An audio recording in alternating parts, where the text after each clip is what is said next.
इस वक्त की बड़ी खबर ग्रेटर नोएडा वेस्ट से आ रही है। आपको बता दें कि जेकेजी पाम सोसाइटी के फ्लैट्स बायर्स ने 400 से 500 लगभग फ्लैट बायर्स ने बिल्डर्स के सेल्स ऑफिस का घेराव किया है, ऑफिस के बाहर धरना प्रदर्शन किया है और हाई बिल्डर्स और जागो जेकेजी सोसाइटी के नारे लगाए गए हैं। क्या है पूरा मामला और क्यों इतना बड़ा प्रदर्शन हुआ है, इसकी ज्यादा जानकारी देंगे मेरी सहयोगी साक्षी।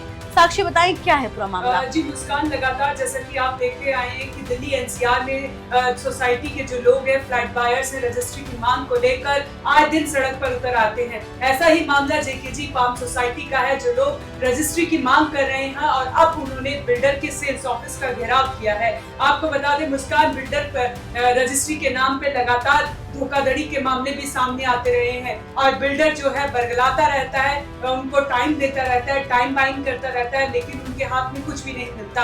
आपने देखा होगा कि किस तरह से लोग परेशान हैं, उनको घर तो मिल गया लेकिन मालिकाना हक नहीं मिला। इसी को लेकर आपने देखा होगा पीएमओ से मंगेश घड़ियाल जो सेक्रेटरी है वो भी यहाँ पे पहुंचे थे और उन्होंने ग्रेटर नोएडा अथॉरिटी और नोएडा अथॉरिटी के साथ बैठकर एक मीटिंग की थी, जिसमें फ्लैट बायर्स और बिल्डर से बातचीत की थी कि इस प्रॉब्लम का सॉल्यूशन कैसे हो सकता है। तो इसमें कई फ्लैट बायर्स भी थे, बिल्डर्स भी थे, उन्होंने सभी ने अपनी समस्या सामने रखी थी, क्योंकि लगातार पीएमओ में इसके पत्र जाते रहे हैं, पीएमओ को लोग चिट्ठी लिखते रहे हैं, क्योंकि लोग बहुत परेशान हो गए। अपने स्तर से वो लगातार कोशिश करते रहते हैं, बावजूद उनको उनके हाथ में कुछ नहीं मिलता। बिल्डर अपनी मनमानी करने से बाज नहीं आ रहा है। अब आप देखिए जेकेजी पाम सोसाइटी में किस तरह का ये नजारा है। लोग सेल्स ऑफिस का घेराव कर रहे हैं, नारे लगा रहे हैं, बिल्डर हाय हाय के नारे लगा रहे हैं। अब वो इतने परेशान हो गए कि वीकेंड में वो अपनी फैमिली के साथ समय ना बिताकर वो सेल्स ऑफिस का कभी घेराव करते हैं, कभी सड़क पर उतरते हैं, कभी प्राधिकरण से गुहार लगाते हैं, कभी रेरा से गुहार लगाते हैं, कभी आरडब्ल्यूए से गुहार लगाते हैं। लोग अब थक हार चुके हैं और अपनी परेशानी उन्होंने पीएमओ तक भी पहुंचाई। हर वो मुमकिन चीज कर रहे हैं जो वो उनसे की जा सके, लेकिन अभी तक उन्हें मालिकाना हक नहीं मिला। मुस्कान, ये बहुत बड़ी चीज है। इंसान जो फ्लैट बायर्स हैं वो मोटी रकम तो दे देते हैं, उनको फ्लैट भी मिल गया, लेकिन जो सुख सुविधा है कई बार उनको वो सुख सुविधा भी नहीं मिल पाती है। मेंटेनेंस के नाम पर उनके पास कुछ भी नहीं होता। हर महीने वो मेंटेनेंस को लेकर मोटा पैसा देते हैं बिल्डर को, उनकी एओ जो बनाई होती है उसको भी पैसा देते हैं, लेकिन उनके पास सेफ्टी, सिक्योरिटी, इन्वायरमेंट, इसके सुख सुविधा कुछ भी नहीं मिल पाती है। अब आप देख सकते हैं जेकेजी पाम सोसाइटी के लोग कितने परेशान हैं। तस्वीरों से आप अंदाजा लगा सकते हैं कितनी बड़ी तादाद में ये लोग वहां पहुंचे हैं। 400 से 500 जो ये लोग हैं वो वहां पर पहुंचे हैं और अपनी मांग रख रहे हैं कि उनको उनके फ्लैट की रजिस्ट्री जल्द से जल्द करवाई जाए, ताकि उनको उनके घर का मालिकाना हक मिले, क्योंकि उसके बदले में उन्होंने एक मोटा पैसा बिल्डर को दिया है। अपने सपनों का घर, अपने सपनों का आशियाना जिसे कहते हैं, उसके लिए उन्होंने एक मोटा पैसा दिया है,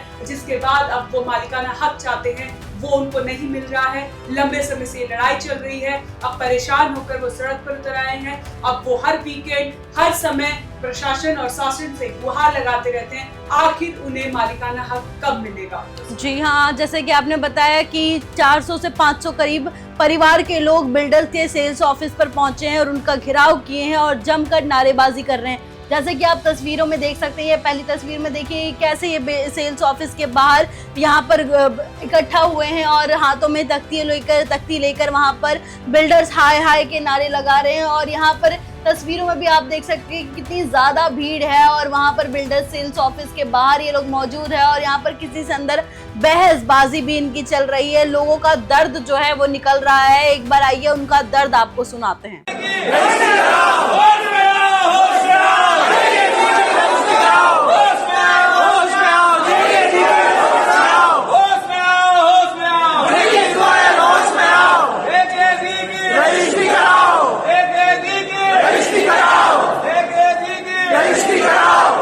तो सुना आपने कैसे लोग जेकेजी जागो, जेकेजी जागो, जेकेजी जागो के नारे लगा रहे हैं। इसके साथ ही बिल्डर्स हाय हाय के भी नारे लगा रहे हैं। लोग परेशान हो चुके हैं कि उन्हें घर कब मिलेगा, क्योंकि वो काफी सालों से लगातार ईएमआई भर रहे हैं, पैसा चुका रहे हैं, लेकिन उन्हें अब तक घर नहीं मिल पा रहा। उनके फ्लैट्स जो है, उनके घर जो है वो उनके नाम नहीं हो पा रहे। साक्षी, यहाँ के नोएडा, ग्रेटर नोएडा में 2 BHK, 3 BHK या 1 BHK का भी इतना ज्यादा वसूला जाता है, पैसे ज्यादा, काफी ज्यादा इसके चार्जेस वगैरह है। और इसके बाद जब इतना पैसा देने के बावजूद इतने सालों तक EMI भरने के बावजूद अगर वो उनका घर ही उनके नाम नहीं हो पा रहा है तो फिर क्या फायदा ऐसा। तो बिल्डर्स की जो मनमानी है वो लगातार हमें देखने को मिल रही है, चाहे वो ग्रेटर नोएडा हो जाए, चाहे नोएडा हो जाए, चाहे दिल्ली NCR का कोई भी एरिया हो जाए। लगातार हम कवर कर रहे हैं ऐसे खबरों पर। और हमने कल भी देखा था कि गुरुग्राम से एक खबर आई थी जहां एक सोसाइटी के बाहर लोग प्रदर्शन करने के लिए मजबूर हो गए थे। उनका ये भी कहना था, वो गोदरेज प्रॉपर्टीज की सोसाइटी थी, आपको बता दें गोदरेज एयर सोसाइटी थी वो, जहां पर लोग प्रदर्शन कर रहे थे। उनका भी ये मांग था कि उन्हें अभी अब तक OC नहीं मिला, यानी कि ऑक्यूपेंसी सर्टिफिकेट अभी तक नहीं मिला है। तो ऐसे तमाम खबरें हम देखते रहते हैं। ग्रेटर नोएडा से भी ऐसी खबरें आती रहती है कि ग्रेटर नोएडा के सोसाइटीज, कई ऐसे सोसाइटीज है जहां लोगों को अब तक रजिस्ट्री नहीं हुई है उनकी। तो लोग लगातार इन मांग कर रहे हैं और बिल्डर्स जो है आंख बंद करके कान में रुई डालकर सो रहा है। ना उसे ना लोगों की दर्द सुनने की फुर्सत है, ना उसे किसी और चीज की फुर्सत मिल रही है ताकि वो लोगों तक उसकी चीजें पहुंचा सके, उसका रजिस्ट्री करवा सके। बिल्डर की कान में जूं तक नहीं रेंग रहा है। आपको बता दें साक्षी की लगातार PMO भी इस पूरे मुद्दे पर नजर बनाई हुई है, पूरे मामले पर नजर बनाई हुई है। और ये सबसे दिल्ली NCR का इस वक्त का सबसे बड़ा मुद्दा है। लगातार लोग जो है फ्लैट बायर से काफी ज्यादा परेशान है कि उनकी रजिस्ट्री नहीं हो पा रही, उन्हें घर नहीं मिल पा रहा है, ना उन्हें ऑक्यूपेंसी सर्टिफिकेट मिल रहा है। और अगर जब मिल रहा है जिन लोगों को तो उन्हें मूलभूत सुविधा नहीं मिल पा रही है। ना वहां पर लोगों के घर पे फ्लैट्स में ना कुछ कभी AC ब्लास्ट हो जाता है, कभी दरवाजा गिर जाता है, कभी लिफ्ट बंद हो जाती है, कभी लिफ्ट में बच्चे फंस जाते हैं। तो अगर मान लीजिए एक तो सबसे बड़ा प्रॉब्लम ये है कि लोगों को घर नहीं मिल पा रहा, उनकी रजिस्ट्री नहीं हो पा रही, उनको OC नहीं मिल पा रहा, और जिन लोगों को मिल रहा है तो उन्हें मूलभूत सुविधा तक नहीं मिल पा रही है। आखिर ये कब तक चलेगा? आखिर बिल्डर कब जागेगा और कब लोगों तक राहत पहुंचाने की वो कोशिश करेगा? क्योंकि बिल्डर पैसा तो मोटा ले रहा है, लेकिन जब बात सुविधा पहुंचाने की आ रही है तो बिल्डर सो रहा है। जी मुस्कान, लगातार दिल्ली NCR से ये मुद्दा उठते आया है। मेन मुद्दा दिल्ली NCR का यही हो चुका है, अगर लोगों को फ्लैट मिल चुका है तो उनका मालिकाना हक कब मिलेगा। मालिकाना हक मिल गया तो सुख सुविधा के नाम पर जो मोटे रकम वसूली जा रही है वो प्रॉपर तरीके से उन तक कब पहुंचेगी। अगर उनके पास सब कुछ है तो उनको जो लिफ्ट में फंसने की समस्या है, जो उनके बच्चों से रिलेटेड सेफ्टी एंड सिक्योरिटी की समस्या है, वो कब तक मिलेगा। तमाम तरह की समस्याएं सामने आती रहती है। जो गली न्यूज हर वक्त इस मुद्दे को उठाता रहता है और हर वक्त दिल्ली NCR की जो फ्लैट बायर्स हैं, सोसाइटी में जो लोग रहते हैं, उनकी आवाज बनता है और शासन प्रशासन तक पहुंचाने की कोशिश करता है। तमाम बड़ी खबरों के लिए आप देखते रहे गली न्यूज। धन्यवाद।